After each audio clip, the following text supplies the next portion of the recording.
Welcome back to the Deep Dive, everyone. Today, we're getting into something really close to home, you could say. We are indeed. We're focusing on how to make your living space work for you, supporting your independence and peace of mind. It's part of our Your Space, Your Pieces series, and, well, we've dug into a lot of research, a lot of insights for this one. That's right.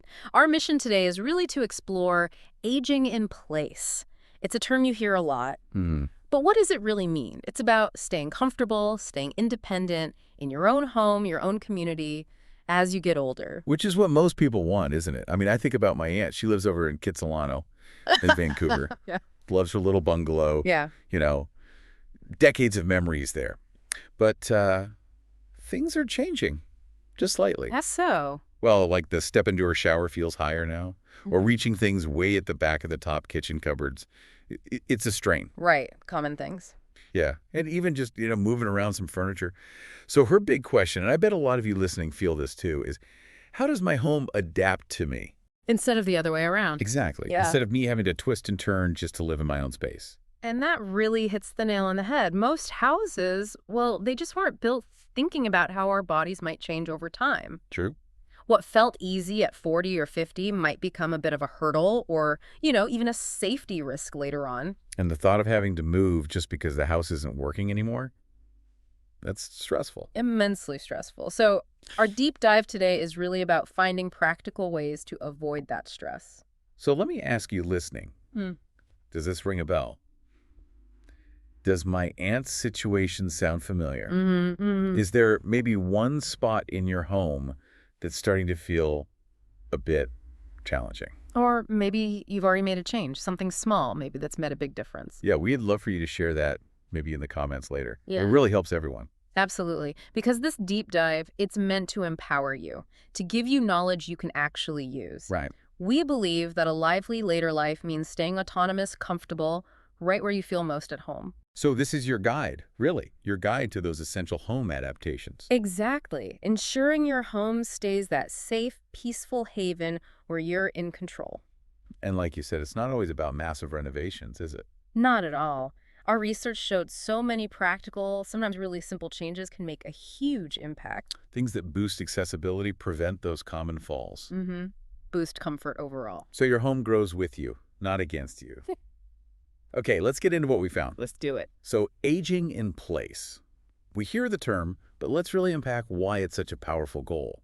It's more than just a buzzword, right? Oh, absolutely. Our sources really underline this. It means staying in your home, yes, but also your community. Right, the familiar surroundings. Exactly. And having the support services you might need integrated right there so you maintain safety, independence, and comfort. It's about control, really. Control over your life, your environment. And staying connected, socially connected, keeping those routines. And the benefits, well, they're pretty clear from what we looked at. Cost is one thing, obviously. Staying home is often less expensive than moving to a facility. Often significantly less expensive, yeah. But it's more than money, isn't it? It's that huge emotional piece, staying in a place filled with your history, your memories. That's invaluable for well-being. It really is. And maintaining those community ties you mentioned. Yeah, knowing the person at the local grocery store, walking in your usual park, chatting with neighbors you've known for years. All those things contribute massively to life satisfaction. Research shows that again and again. But, and this is the key point our research kept highlighting, for aging in place to work, the home itself has to adapt sometimes. Precisely. It needs to be flexible, ready for your changing needs. It's not about giving up. It's about being smart, being proactive. Right. Tackling small things before they become big problems or, worse, safety issues. Exactly. Preventing falls, making daily tasks easier. So here's our LL kick on this. Think of your home not just as a building, but as a sort of living partner on your lively later life journey. I like that. A living partner. Yeah. And like any good partnership, it needs a bit of care, maybe some adjustments along the way to keep supporting you perfectly. Makes total sense. Yeah. Okay, so where do we start with those adjustments? What are the key areas? Well, our sources broke it down quite logically. Let's start with maybe the most critical area for safety. The bathroom. Agreed. Fall risk central, unfortunately. Definitely. So number one, absolutely non-negotiable according to all the safety studies. Grab bars. Yes. Properly installed, sturdy grab bars, not towel racks. Right. near the toilet, crucially, and inside the shower or tub area. They make a huge difference for stability. Some studies suggest they can cut bathroom fall risk dramatically just by being there and being used correctly. And then there's the tub itself, that high step over. It's a major hazard. Huge. So a walk-in shower or tub is ideal. Low threshold, or even better, curbless. Curbless meaning completely flat entry. Exactly. No lip to trip over at all. Makes it accessible for walkers or wheelchairs too, if needed down the road. Simple things too, like raised toilet seats. They just make getting up and down so much easier. They really do. Less strain on knees and hips. And they don't have to be permanent fixtures, often just attachments. And the floor. Can't forget non-slip flooring. Tiles get slick when wet. Critical. Non-slip mats are good, but properly textured flooring is even better if you're renovating. Okay, so bathroom covered. What about the kitchen? Another busy area. Right. Lots of bending, reaching, potential hazards there too. A big one are sources highlighted. Pull-out shelves or drawers in lower cabinets. Ah, so you don't have to kneel down and rummage in the back. Exactly. It brings everything out to you, reduces strain, reduces the risk of losing your balance, reaching way in. Surprisingly important for safety, not just convenience. Makes sense. And faucets. Knobs can be tough for some people. Very tough, especially with arthritis or reduced grip. So lever handles on faucets are a simple, excellent upgrade, much easier to operate. Good lighting seems obvious, but maybe more important than we think. Absolutely critical in the kitchen. Good, bright lighting, especially task lighting right over countertops and the stove.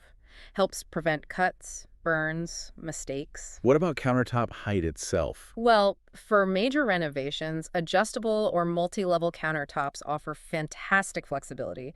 You can have sections suited for working while seated, for instance, but that's a bigger project, obviously. Okay, what about just getting in and out of the house, or room to room, entrances and hallways? Key for mobility. If you have steps leading up to your door, even just one or two, a ramp can make a world of difference. Not just for wheelchairs, but just easier if steps become difficult. Precisely. Or even just for bringing in groceries sometimes. And wider doorways are another big one. How wide are we talking? Ideally, 32 to 36 inches. Standard doors are often narrower, making it tight for walkers or wheelchairs. Is widening doors a huge job? It can be, but sometimes there's a simpler fix our sources mentioned. Offset door hinges. What do those do? They basically swing the door clear of the opening, adding an extra inch or two of usable width without major construction. Worth looking into. Clever. And getting rid of trip hazards. Paramount. Removing raised thresholds between rooms, if possible, and definitely securing or removing loose area rugs. Major tripping culprits. And lighting again, I assume. Always. Adequate lighting in hallways and entryways, especially pathways used at night. Motion sensors can be great here. Okay, last key area. The bedroom. Right. Simple things matter here. Bed height, for instance. Making sure it's easy to get in and out of. Exactly. You should be able to sit on the edge with your feet flat on the floor and stand up without excessive strain. Might mean adjusting the frame or mattress height. And keeping pathways clear. Absolutely vital. A clear pathway from the bed to the bathroom, especially free of clutter, reduces nighttime fall risk. And closets. Reach and close. Can be tricky. Accessible closets might mean lower rods, pull-down rods you can reach easily, or adjustable shelving, making things reachable without stretching or needing a step stool. Okay, that's a lot of great specifics. And you mentioned planning ahead earlier. Yes, that's our LLL smart tip here. Don't just fix today's problem. Try to think, what might I need in 5 years, 10 years? So you make changes now that will serve you longer. Exactly. It's often less stressful and more cost-effective in the long run than waiting until something becomes a crisis. Proactive is better than reactive. Makes sense. Okay, so beyond those room-specific things, what about general accessibility? Right. Broader changes that help throughout the house. We touched on lever handles for faucets. Same idea for doors, right? Yeah. Replacing knobs. Exactly. Lever handles on all interior and exterior doors. Much easier to open with an elbow, or if your hands are full, or if grip is an issue. Simple change, big impact. What about stairs if you live in a multi-story home? That's a big one. A very big one. And here, stair lifts or even residential elevators can be, well, game changers. They sound like a major investment, though. They are a larger investment, no doubt. But compare that cost to potentially having to sell a beloved home you don't want to leave. Right. It enables you to stay. It keeps the entire home accessible safely. For many people, it's the key thing that allows them to age in place comfortably and avoid a move. And lighting again. Seems like a recurring theme. It really is fundamental. Improved lighting throughout the entire home. Not just brighter, but consistent, well-placed, easy to control. Reducing glare is important too. You mentioned motion sensor lights. Hmm. Smart lighting, too. Definitely. Motion sensor lights are great for hallways, stairs, closets, places you pass through. Smart lighting offers amazing control via voice or apps. And for accessibility, especially if someone's doing a major renovation or building new. Thinking about the placement of things like light switches and electrical outlets makes a difference. Lowering switches, raising outlets. Yes, so they're easier to reach from a seated position, or if bending is difficult. It's about universal design principles, making the home work better for everyone. It really reframes these changes, doesn't it? Our LLL kick here is thinking of these as future-proofing your freedom. I love that. Future-proofing your freedom. Yeah, it's not just about fixing a problem. It's an investment in your long-term independence, your ability to keep enjoying your home on your terms. Well said. And technology plays a bigger role here than many people might think. Smart tech for senior living. Wow. Seems intimidating to some, maybe. It can seem that way, but our deep dive showed it offers incredible benefits for convenience and, crucially, safety. And you don't have to dive into the deep end all at once. So, like the smart lighting we just mentioned. Perfect example. Controlling lights with your voice. Hey Google, turn on the kitchen lights. Or a simple app. No fumbling for switches in the dark. You can set schedules too. What about temperature control? Smart thermostats. Adjust the heat or air conditioning from your armchair or even when you're out using your phone. Ensures comfort, saves energy, really user-friendly these days. And those voice-activated assistants themselves, like Google Home or Amazon Echo. Hugely versatile. Beyond controlling lights or thermostats, you can use them to play music, get news updates, set reminders for medications or appointments. Make hands-free phone calls. Yes, absolutely. A simple voice command can connect you with family or friends. Really helpful for staying connected. Security is a big concern, too. Definitely. Video doorbells let you see who's at the door on your phone or tablet without having to get up or open the door to a stranger. And smart locks. Allow you to lock or unlock your door remotely. Maybe let in a caregiver or family member without needing to physically hand over a key. Adds convenience and control. And probably the most important tech for safety. Personal alert systems. Absolutely vital. These aren't like the old ones people might remember. Modern wearable devices, pendants, watches. With a button to press for help. Yes, connecting instantly to emergency services or preset contacts. And many now have automatic fall detection. So if you fall and can't press the button, it still sends an alert. Exactly. Provides a huge layer of security and peace of mind for both the wearer and their family. So for someone thinking about smart tech, where's a good place to start? It can feel overwhelming. That's the LLL Smart Tip from our research. Start small. Don't try to automate everything at once. Like maybe just one smart light bulb. Perfect starting point. Or a single voice assistant speaker to try out reminders. See how you like it, get comfortable. And then add more if it feels right. Precisely. And don't be afraid to ask for help. Many local tech stores here in Canada, or even some community centers, offer demos and setup assistance. They can help you choose the right devices and get them working. Okay, so we know what can be done. But how do people actually make these changes happen? Let's talk planning and resources. Right, the practical side. Our sources consistently recommended starting with an assessment. By a professional. Ideally, yes, Yeah. an occupational therapist, OT, or a certified home accessibility specialist. They can look at your specific situation, your home's layout, your abilities, and give tailored advice. How do you find someone like that? In Canada, a good starting point is often your local health authority. They can usually provide referrals or point you to resources for finding qualified OTs who do home assessments. Okay, assessment first. Yeah. Then comes budgeting, I imagine. Always. Costs can vary hugely from, low-cost DIY things like non-slip mats to bigger renovations like a walk-in shower or a stair lift. So getting quotes is important. Absolutely. Get multiple quotes for any significant work. And definitely look into potential financial assistance. Like grants or tax credits? Yes. In Canada, the Federal Home Accessibility Tax Credit, HATC, is a key one to know about. What does that do?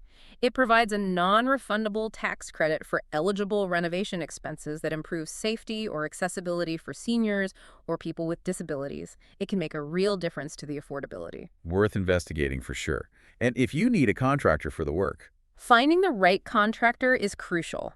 Don't just go with the cheapest quote. Look for experience. Definitely. Look for contractors who specifically mention experience with accessible renovations or aging-in-place projects. Ask for references. Check certifications if they have them, like CAPS, Certified Aging-in-Place Specialist, although that's more common in the U.S. Equivalents exist. Due diligence, basically. Yes.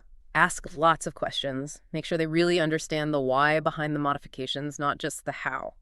Are there other local resources people can tap into?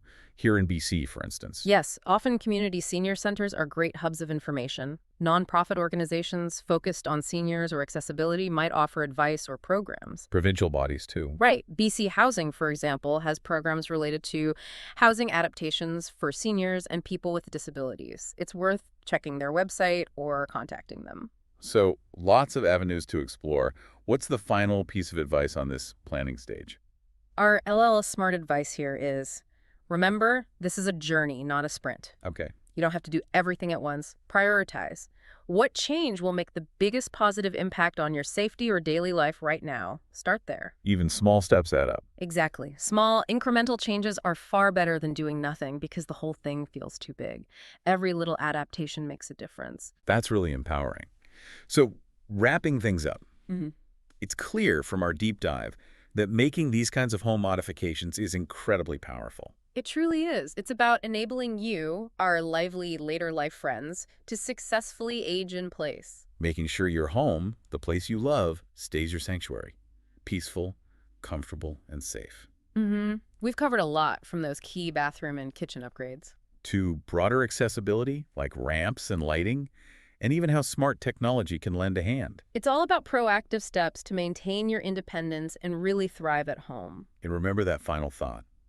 When you invest in making your home more adaptable, you're not just fixing walls or adding gadgets. No, it's much bigger than that. It's a direct investment in your own long-term well-being, your freedom, your ability to live your lively later life to the absolute fullest, right where you want to be. Couldn't agree more. And if you found this deep dive helpful today, if it sparks some ideas for your own space. Please give us a quick thumbs up. It helps others find this information.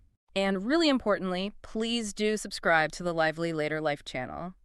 And don't forget to hit that notification bell. Yeah, that way you won't miss our future deep dives, especially more in this Your Space, Your Pieces series, plus all the other great content we share. We want to keep bringing you valuable insights.